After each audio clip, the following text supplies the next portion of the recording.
بسم اللہ الرحمن الرحیم۔ السلام علیکم ورحمۃ اللہ وبرکاتہ۔ معزز ناظرین، آج کی ہماری ویڈیو اچھا خواب اور برا خواب کے بارے میں ہے۔ رسول اللہ صلی اللہ علیہ وآلہ وسلم نے ارشاد فرمایا، اچھا خواب اللہ تعالیٰ کی طرف سے ہے اور برا خواب شیطان کی جانب سے ہے۔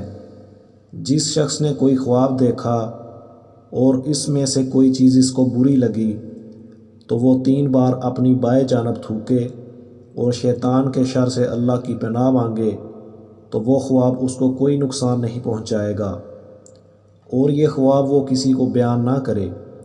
اگر اچھا خواب دیکھے تو خوش ہو اور صرف اس کو بتائے جو اس سے محبت کرتا ہے۔ اللہ تعالی ہم سب کو عمل کرنے کی توفیق عطا فرمائے، آمین۔